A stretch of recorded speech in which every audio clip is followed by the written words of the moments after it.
Hello, good morning, good afternoon, good evening, wherever you are watching from in the world. This is a kind of Monday motivation, but to be honest with you, it's a motivation for any time you need it because quite increasingly, and even in the last few weeks and over the last couple of months, I've been asked this question a lot. So I thought it's time to address it. And this question is, Jenny, is being visible about being or feeling confident? And I kind of want to give a yes or no. So if you've ever struggled with thinking that you need to be more confident to put yourself out there, if you've worried about what people will think about you and about your work, if you appear overconfident, too much, too confident, or if you just kind of wish that you would get on with it and do it a bit more often, then this broadcast, this live stream is for you. So at the time of streaming, I am streaming this live and you might be catching this on the replay and that's okay. And you'll be able to catch up either on my YouTube channel. If you go onto YouTube and put in @Jenny Kovacs, it should show you my channel. Also, you might want to be watching back on my Facebook page, which is the Queen of Being Seen. Again, if you want to @ it to find it, just put in visibility. That's spelled with an I, not visibility, but visibility. Visibility vibe without the S on the end, because that was apparently taken. Then you'll be able to find me on my public Facebook page. And if you're one of my lovely vibers, I refer to anyone who's been around the visibility vibes system, so to speak, or the visibility activator system for any time, whether it's 1 day, 1 hour, 1 decade, then I lovingly refer to you as the vibers, because you get this, you get that being visible is really an inside job. And that's the first thing I'm going to address when we talk about being confident and being visible. So Jenny, how do I be visible and be confident? Well, let's just take confidence out of the equation for a second, because at some point we might not have the confidence, we might have plenty of confidence, or we might be having a crisis of confidence. And you can be in any one of those at any time. And I have worked with even the most confident people who have a little sort of voice going on saying, oh, I'm not sure about this. So here's the quick answer to this. The quick answer is, in order to be seen, in order to put yourself out there, raise your professional profile, be more visible, or whatever the thing is that you want to do or are doing and want to do more of, you need to be able to speak about what you do in a way that people understand. But in order to be able to do that, you need to do that in a consistent way, depending on what you do. It's not the same for everybody. If you're employed as a CEO of a company, the consistency in which you speak out might be very different to somebody who is offering maybe makeup services or in retail or physical products as opposed to online products, or maybe sells their stuff offline. So that makes a difference. And then in order to be able to do that, and do that in a consistent way, in a way that feels in integrity to you, there'll be maybe a story or an explanation or something to explain what you're doing. And in order to do that, it needs to have the impact that you intend it to make. There's no point selling potatoes to people who want to buy flowers, for example. Yes, it could be they'd be interested in potatoes at some point, but if they're not ready or don't know that they need it, the explanation and the impact is what makes a difference, which brings us right the way back to the act of visibility, the act of being visible.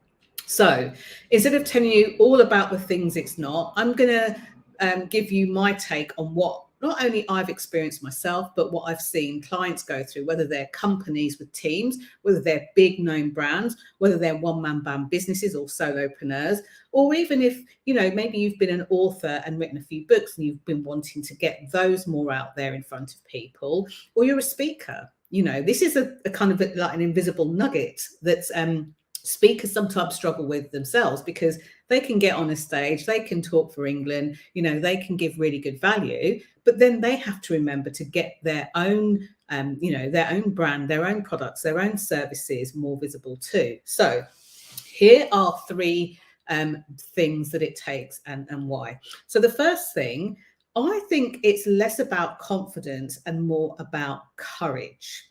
Now, this can be seen in lots of different ways. Courage could be your ability to ask for the visibility in whichever way that is for you. So sometimes people feel afraid to just go and ask for help. This is why I specialize predominantly in helping people to be visible, helping people to raise their professional profile, helping them to put themselves out there. That's my specialism. And quite often, what I have seen when people have come to me and we've been in conversation, it's been about kind of not really wanting to ask because they kind of somehow feel that it puts them on the back foot or makes them not as good as they should be. And that's simply not true. Some of the best people, if you think of like the figureheads of this world, if they don't know how to do something, or the thing that they're doing isn't working in the way that they would like it to, or they may be coming across in a way that they didn't intend to, they will ask. Okay.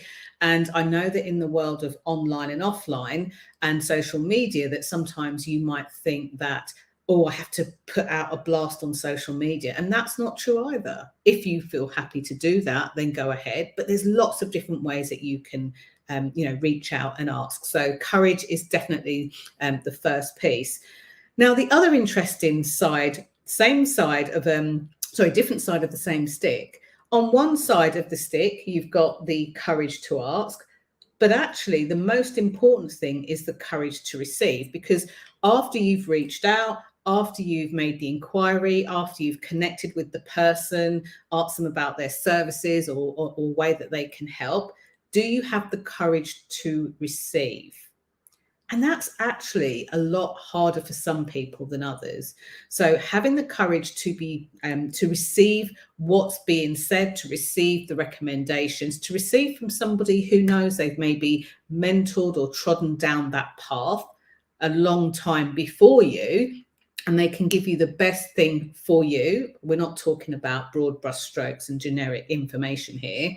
Then having the courage to receive that is important. And weirdly, and although I'm not a specialist in money or anything like that in terms of the money mindset, there's lots of great people out there that do that work. Whenever we find that we are not receiving the payment, the recognition, the rewards for the work we do, there's normally a sticking point of receiving. This is obviously reflected in lack of money in the bank, which, trust me, I've been there. I've done that up and down thing. And whenever I find myself in that place, I wish I could say the last time was in 1822, but that's not true. You'll always be challenged, I think, to go to a new level and find something else as you evolve, as you expand. Whenever that happens, the first place to look is definitely inward, but have a look and see, like, where am I not receiving? Where am I saying, no, it's okay? It's likely there'll be some sort of reflection happening in your outer world from your inner world. I could probably do a whole workshop on this alone, but the courage to receive is really important. And when you look, you won't have to look very far. You'll find where you are not receiving. Case in point, a friend of mine recently said, oh, Jenny, I want to pay for something for you to do this thing. I think they probably had to say it like 6 or 7 times before it's like I heard it and I thought, that means I'm not receiving, which takes me on to my third point about courage. The courage to be open. There's a lot of smoke and mirrors that can go on in the world of digital online marketing, portraying one thing when something else is happening. And because of that, people sometimes feel a bit afraid to be open about where they are. Now, again, this isn't about putting everything on blast publicly, especially for many of you who are private people. This is about being open to being courageous, being open to having a look at what could be working or going wrong. A lot of people that I speak to, when I and even at beginnings of talks and things like that, I'll say, what are you struggling most with when it comes to visibility? And it's interesting how many people say, oh, no, I'm not struggling at all. I'm a specialist and I still struggle in certain elements and areas of things. So being open to being courageous is hugely important. Second thing is trust. Trust, not necessarily of other people. And I find this when I am engaging in conversations with people who potentially want to work with me. They think that they have to trust me to get the result that they want, to stop them with the worry or the struggle. I'm going to take my glasses off because I only needed to look down at my word that I've written. But actually, the biggest part of being visible and having the confidence to be visible is trust in the self. This is why what I share, what I teach, what I work with you or your companies on is around building that inner visibility foundation, if you like, building a strong core, a bit like a yoga teacher would, building a strong core so that you can get all the poses and everything in the right way. And it's no different when it comes to being visible. So trust in yourself. Now, here's how you can tell whether you need to build that muscle, the trust muscle of the self. And this is something that I do regularly myself too. And this is, if you think you've got something quote unquote wrong, and you're always looking to prove that you got it wrong. Maybe there's a bad decision you made in the past. Maybe there's something that you did that you wish you hadn't have done. Maybe there's something that you worked with and it just didn't seem to work and you felt frustrated. And then moving forward, you'll keep looking back and saying, oh, but I tried this before, it didn't work. Or this person did this thing, it didn't work. Or I said this before, it didn't work. This is a sure sign that you're not trusting in yourself. And again, there's nothing wrong with that. The important thing to know is if you're not trusting in yourself, then there's a bit of kind of like, you have to forgive yourself for thinking that, being that, acting in that way, or doing that thing, because you did the best with what you had at the time, you know. And quite often I see people that it's like their future is being pulled back based on something that happened before. Okay, so trusting in yourself is not looking for proof on a regular basis that you were right about the wrong thing that happened. And then the third thing that helps about kind of being visible about or being visible and confidently visible is flexibility. You didn't think I was going to say that, did you? So what do I mean by that? Quite often, especially when I speak, and I love speaking, and like everyone, I still get nervous about it, but I still love it. And I love it more than I get nervous about it. If I am delivering a workshop or something to a group of people, maybe I've been paid to deliver something to them.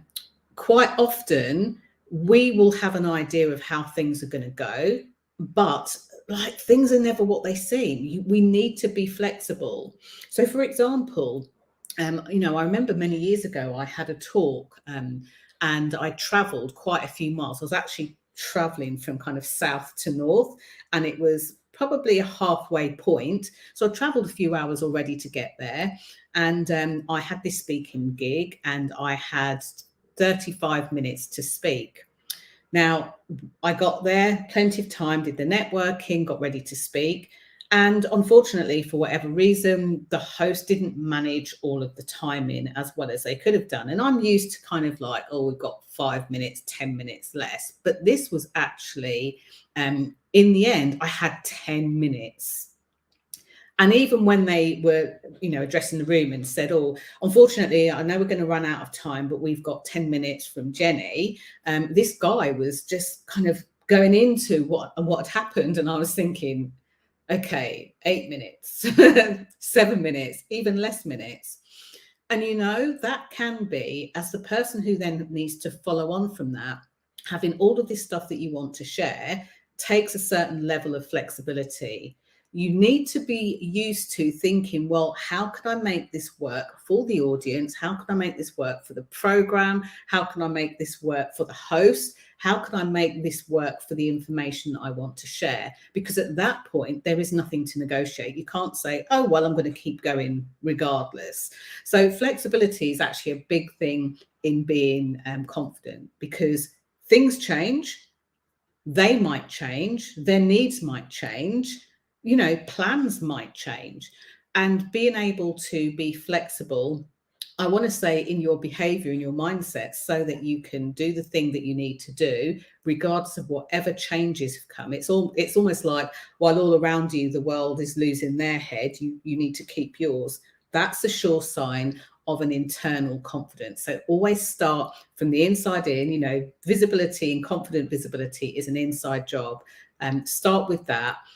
Look at the courage, look at your trust, and look at your levels of flexibility. And if you just hopped on and missed the beginning of this, then go back and have a look at the replay, and you'll be able to catch up. Thank you so much. I really hope this motivates your Monday.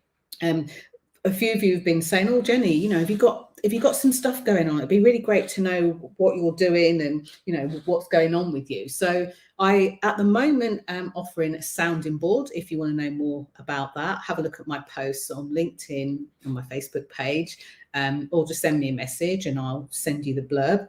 And that's an opportunity to work with me either in person over the space of 6 months or a year, and for me to literally be your sounding board and be able to give you solution-based focus, especially if you're managing a team or you're the person that has to make decisions.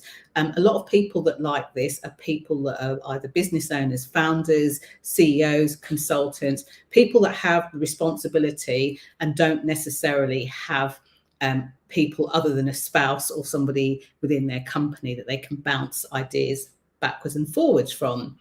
The other thing that I'm prepping to get ready is going to be a very small group container starting in January, and it's all about helping you to be seen so that your messaging doesn't feel like it's not engaging, and also being heard by the people that you want to work with.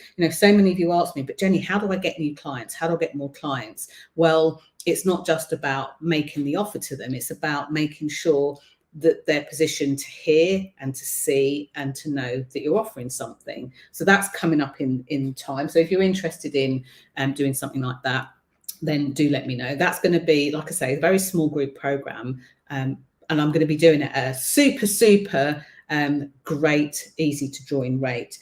And then in between all of this, some people said, "Oh, well, I don't know if I want 6 months or a year." And some people said, "I just need something that's bite-sized and easy to go." And the sorts of things that people have been kind of joining up to say, "Yes, Jenny, I want to work with you in a bite-sized way." And by the way, if you jump in November, rather than having just sort of like 4 or 5 weeks, you're actually going to get all of the rest of November and December, so all the way up to the end of the year. People have been saying things like, "How do I keep consistent? I find it tiring." Or again, "How do I get more clients to know about what I do? How do I contact the right people to do my work?" People have asked me, "Oh, Jenny, you've done a lot of stuff within like businesses and corporates. How do you know who to speak to?" All of that kind of stuff is covered. I talk a lot about speaking, which isn't just about speaking from the stage, but how to put that together, how to put your talk together, and also how to have the kinds of conversations where you get paid. Because a lot of you are in business and you basically want people to know about what you do, the benefits to them, and for them to either work with you or buy from you. So those 3 things are going to be all within that program. So those are just some of the things you can do.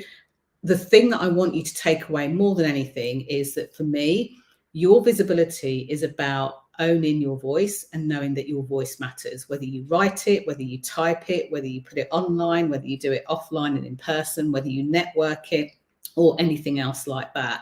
Your voice matters. Go forth, be visible this week, and I'll see you a bit later on. Bye for now.